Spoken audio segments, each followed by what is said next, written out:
What's up, guys? Welcome back to part 2, Photoshop for Beginners. Let's get right to it.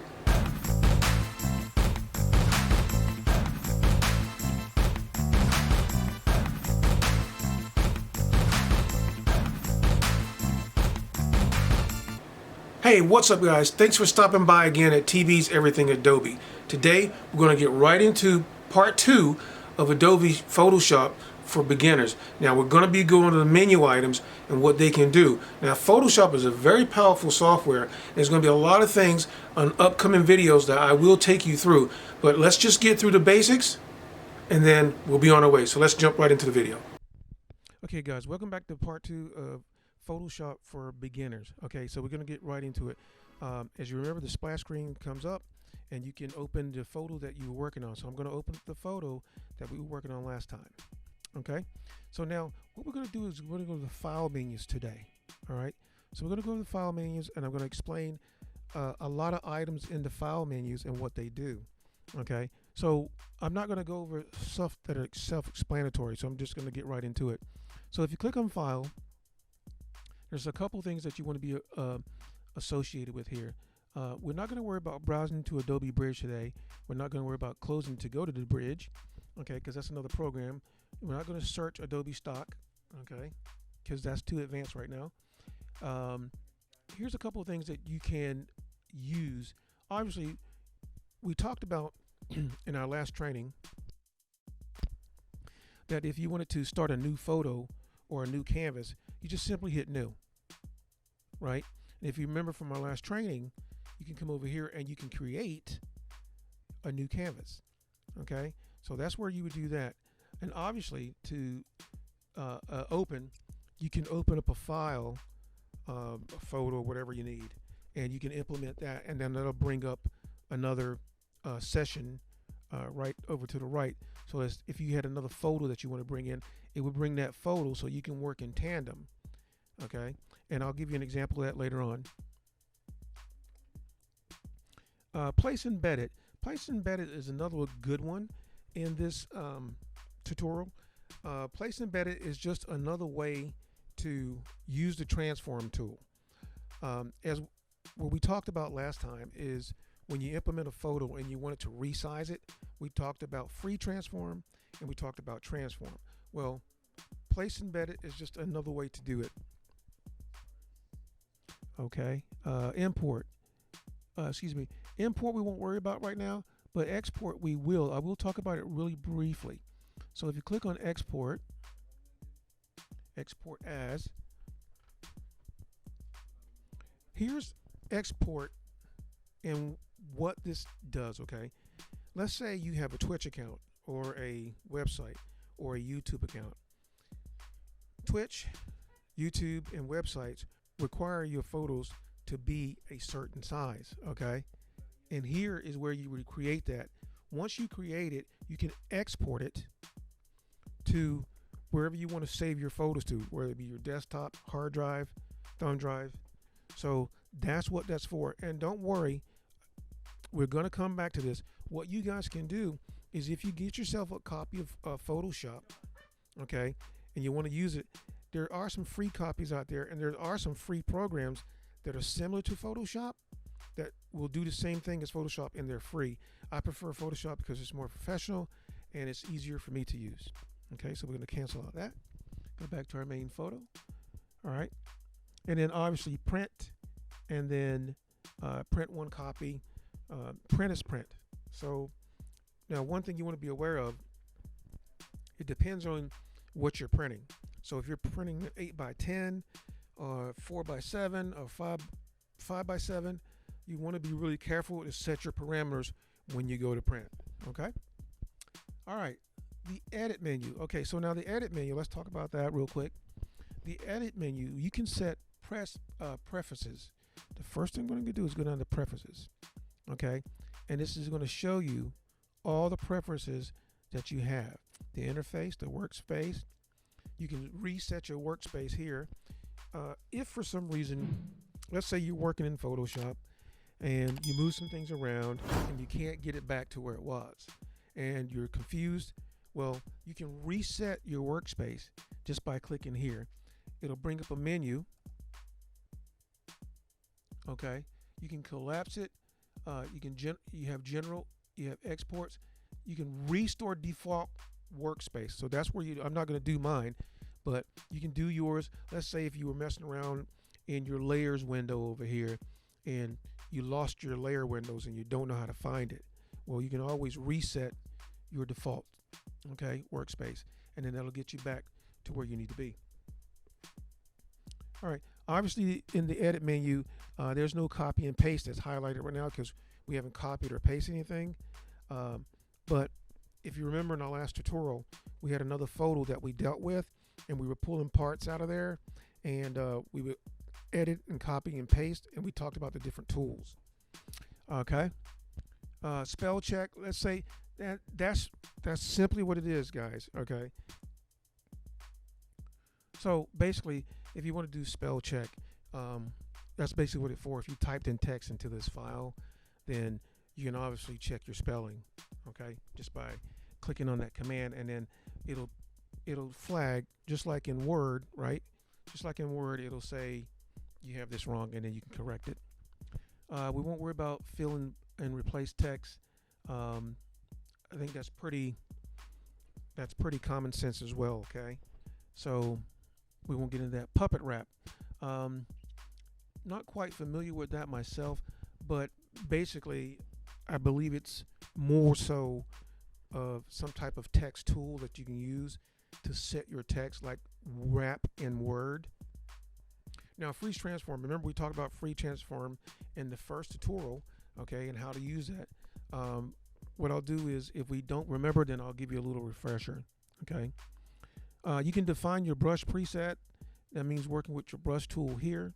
You can do that. We won't worry about defining patterns. We're not going to worry about too much more in this menu.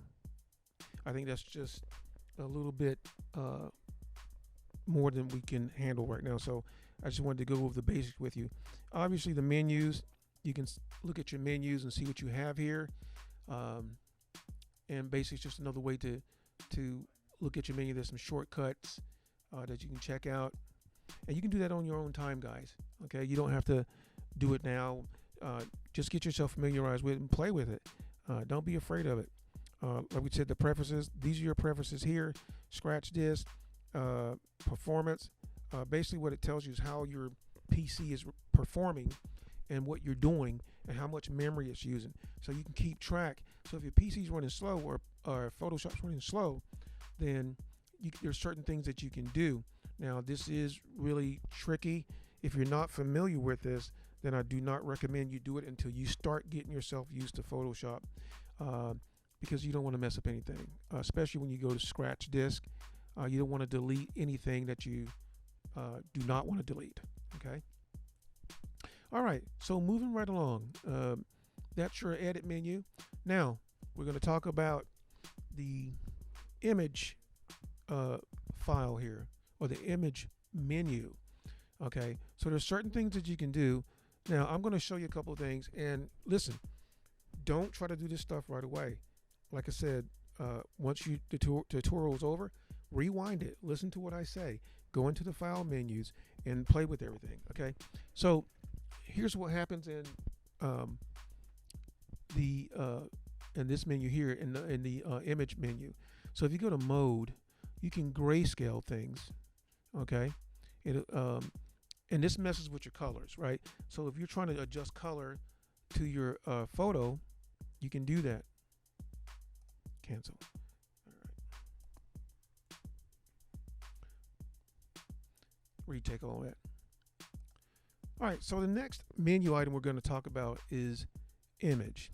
Okay, if you remember, a lot of retake. All right, so the next retake. All right, so in the next file menu, you're going to talk about the image. We're going to talk about different attributes that you can use here. Now, one of the things that we want to talk about is canvas size. You can set a canvas size on your photo. Okay, you can also rotate your photo. Okay, so if you go here, let's start with this one. Let's start with rotate, because I think that's easy. It's just like in Paint, right? If you ever use Paint in Word, it's the same thing, right? You can rotate the canvas. You can counterclockwise. You can set it arbitrarily. There's a lot of things that you can do. For right now, let's say we just want to go 180. As you can see, it sets it 180. Okay. Now, here's something that you can use if you decide to restore a photo. Let's say if you have a photo that you want to work on now, say what this does is it helps you color correct your photo. Okay. Now I've done a lot of stuff for some clients of mine, and this is something that's not really easy until you start getting into Photoshop. If you have experience with Photoshop, then fine and dandy. If you don't, this will take a little while. So basically what happens is you can correct a photo. Let's say if a photo is like damaged and the color, or it's discolored, right? You can come up to auto color.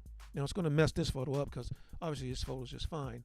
If I go to auto color, it didn't do really much because Photoshop runs the algorithm to correct the color. So obviously the color in this photo is fine.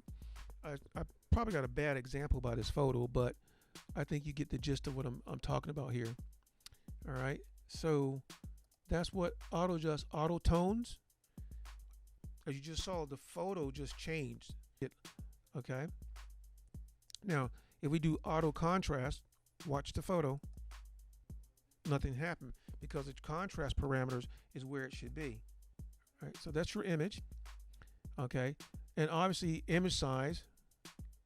Now you can create an image size here, just like you do if you're starting Adobe Photoshop, right? In the beginning when you create a canvas, you can create an image size. So you can take from this picture here and you can zoom, you can create a portion of it. We're not going to do it, but you see the inches here high. You can just set your attributes here and hit OK, and then boom, it'll create what you need. Canvas size. Canvas size is, let me tell you what canvas size is. Canvas size is basically putting a canvas around the photo. Let's say if you have a photo like this one, right? And you want to set it, I'm trying not to set it too high. I'm going to go 0.5, 0.5, okay? I'm going to click in the center because I want this to be relative. So what this is going to do, this is going to create a border basically around this photo. So boom, look at that. See, that creates a border around the photo. How neat is that? All right. So that's what the image, size image can do, the canvas image, and rotate. And obviously trim is, you can trim certain pixels. If you hit OK, it'll trim it for you. I don't want to do that. Undo trim. All right. So now, also to adjustments. Now, when you see adjustments, these are called layers, adjustment layers. You can have different adjustment layers. Now you can do, these are your layers right here, by the way. Okay. These are your layers over here. So you can create adjustment layers here by using these icons, which is a shortcut. Okay. Or you can go to image, adjustment layers. Now, the next tab that we're going to talk about that is important is called adjustment layers. Now the adjustment layers do a lot of things here. They create layers to work with your photos. Now just over here to the right, okay, is another way to create an adjustment layer. It's just a shortcut. So if I go here,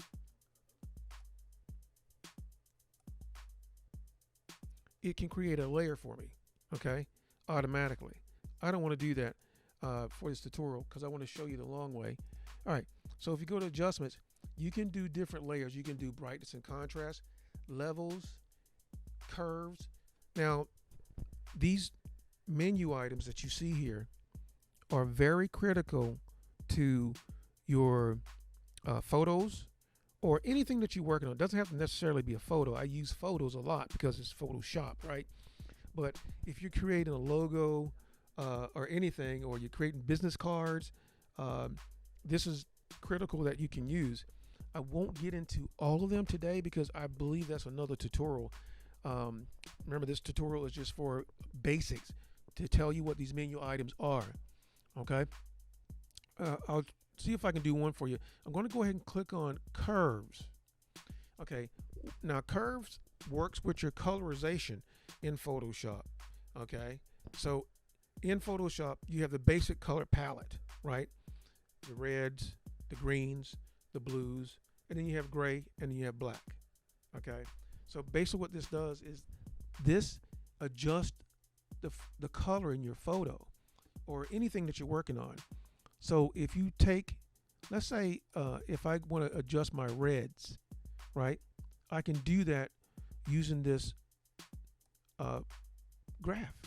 Now you see how my photo's going way red. I don't want that. I want that to get back to where it was. Okay. Or I can adjust it in, and then the greens will come in because I'm taking away all the red out of the photo. Okay. But there is a lot of these attributes that we'll talk about in another video. And trust me, I'm going to train you guys on this, on how to do this stuff. All right. All right. So let's get out of there because we don't want to mess around. But that is layers, and that's how they work. You can do the same thing with your brightness and your contrast. Right. You can take and pull these around. I'm going to cancel that. All right. And then you can mess around with the hue and saturation. You can do that. Okay, you do a lot of neat stuff, especially when you're working with graphics and things like that. You know, if you're doing pictures and stuff like that, you're drawing in Photoshop. So this is very helpful. Okay. So those are the layers. Okay. Equalizing, replacing color. This is when you really get into depth of Photoshop. I mean, this is for guys that, you know, do this for a professional living, okay, that have photo studios, they create websites for people. So it's a lot to get into. But I think I basically show you a few of the attributes that you can use, and I think you understand that, okay? Now, let's get out of there. So I'm going to go to layers, okay? Now, we just talked about layers.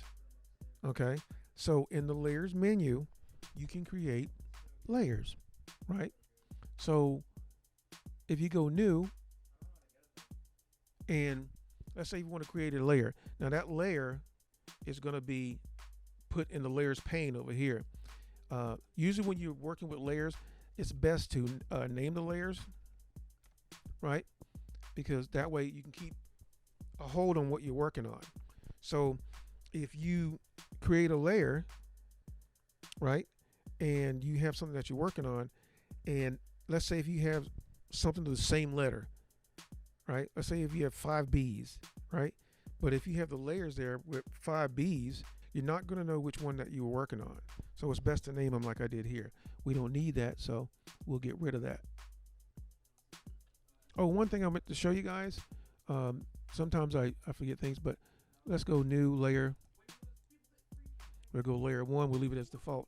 Anytime you want to delete something in your layer panes window, it's very easy to do. You just click it and you drag it to the trash can, and that'll get rid of it. Okay. Another thing too, something that I didn't cover in my last tutorial is that you guys need to be aware of. Remember what I said? If you wanted to duplicate a layer, you hit Control J on your keyboard. All right. And remember, we did some selections, right, with the selection tool. Let me just go over here real quick. Let's go here. Let's go quick selection tool. And we'll go this. All right. Now, remember, the tool selects it. If you want to unselect it, just hit Control D. And that gets rid of your selection. Just wanted to bring that up real quick. Back to layers. Now, a new adjustment layer is simply what we did in images. Right? If you remember, it's another way to create a layer. Remember brightness and contrast, levels, curves, exposure, vibrance, hue and saturation. Okay, that's all the things that you can do with folders. Now, it does have hide layers here. I wouldn't recommend you hide layers, okay, until you get used to Photoshop. Once you get used to Photoshop, then you can hide those layers, okay? Video layers, we won't worry about. Smart objects. Smart objects. I'll talk briefly about smart object. anytime you start working in Photoshop and you're working on, let's say if you're doing something for a client, right? And you really do not want to damage anything on what you're working on. You can create a smart object. So you can work on that smart object without damaging it. It's pretty intense, but we'll get into that again later. I know I say we'll get into things later, but you got to understand I'm just trying to take you to the very beginning here so you understand. You get yourself either Photoshop, or you can get another free software out there. There is a free software that you can get that's similar to Photoshop. I don't know the name of it, but in the next video we'll post it, okay? So that's your layers. Type, we're not going to worry about the type menu right now, because it's very rarely used, okay? But later on we'll get into it. Select. Select basically is what it says. You can select different areas and reselect things, okay? Real simple. Filters is one that I wanted to talk about, okay? So this is an important one. Now, filters help you with photos and whatnot that you're working on. Let's say if you had a photo that was very blurry, right? What you can do is, if you come into filters, you can go to sharpen. Now, I'm going to show you something that's not going to make sense. If you have a photo that's blurred, let's say, Photoshop gives you a menu item, but not like you think. Okay, so if you were to work on a photo, this is a bad example. I should have had an old photo so I could show you guys, but we can go through another tutorial. It's not a big deal. So basically, if you were to work on a photo that was blurred, you would not use the sharpen tool. Okay, you would use the unsharpening mask.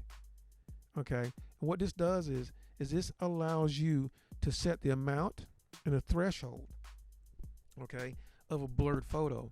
So you set the percentages here. Now what you can do is you can move around and you can look at skin tones, you can look at parts of the photo that you're working on, and then you can set the attributes here. You can always preview it, okay, and you don't have to save it. If you're not happy with it, just click cancel, okay. But that's another tutorial, all right. But that's a good one to know if you want to just start off and you want to play around by yourself. Okay, blur, 3D, all of these are just different tools that you can use. Pixelate, if you go pixelate faucet, it'll do that to your photo. But that's basically the filter menu. Okay, there are some other cool ones up here that I would not have you guys do, but liquify. Now, if you happen to have an Instagram account, you go on there and there's a lot of people that use filters, okay, for Instagram, and a lot of them use Photoshop, okay, and they use a little tool called Liquify. I don't want to warp my son's nose here, but this is what Liquify does, and I know this is funny, I'm sorry, all right, but what a lot of people do is they take the Liquify tool and they can make themselves look gorgeous, right? They can give themselves nice abs, and the females, they use the filter to make their hips wider, if you know what I mean. Just trying to keep it clean here. So that Liquify tool, you can also use that for other things too, to help you fix things and things like that. So that's the Liquify tool. I just thought that was a neat tool to introduce you guys to. Okay, lens correction. That's for a camera filter, raw camera filter. That's if you're, seriously getting into photos. What this does is it allows you kind of the same thing as the other tools did in layers. It helps you adjust your photos really well. I use this a lot when I work with clients because you can just do just different things. It is what it is. You can make the photo, I can contrast, highlights, shadows, blacks, clarity, You name it, it's there. We're not going to do that because I want to save my photo as it is. All right, so there's some really good tools there. That's basically it for your filters menu. I wouldn't go any further than that, okay? Until you guys get used to it. But get your hands on that, a copy of some type of photo editor software. Like I said, there's free ones out there. Doesn't necessarily have to be Photoshop, okay? Because basically, once you get your hand on one, it's basically the same for all. Okay, it's just different directions on how to get there. View, obviously, you can zoom in, zoom out, fit the screen. You can put rulers. I have rulers around mine if you want to measure your photo. I have the snap on. That means if I draw a line or if I cut a piece of a photo off, it'll snap to where I want it to be. It won't be all over the place. Okay, so that's basically it for the view window. Now, the window is basically all of the attributes that you want to be on your screen while you're working. Okay, so let's say if I wanted a histogram, boom, I got a histogram. Okay, I can put that on the screen. I don't want that. Okay, or let's say if I wanted to put some notes, I can do that as well. So basically all this window, okay, does is it helps you with different menu items that you want to use. Okay, you can do a history of what you've been doing. You can see I selected the quick selection tool, that type thing. But basically it's just to help you navigate through. As you can see, I got my layers on, I got my styles, my swatches and options, and my tools. Okay, all right, last but not least, this is the help window. Basically here, if you own Photoshop, okay, you can go online, you can get help, okay, at Adobe Creative Cloud. Also too, there's other updates that you can get for your Photoshop. If you want to update it, you can click on that button, it'll update it. I don't want to update mine. I'm pretty happy with mine because I don't really like to update Photoshop unless it's like every 2 years. Okay, so I usually get the older version first and then I update myself because they always change things. So guys, that's it for this tutorial. Next tutorial that I think I'm going to do is I'm going to go in and I'm going to grab a photo. I'm going to show you guys some other things that you can do that's a little bit more advanced in part 3 of this tutorial. So anyway, thank you guys for watching. Look out for part 3. Comment, subscribe, and have a great day.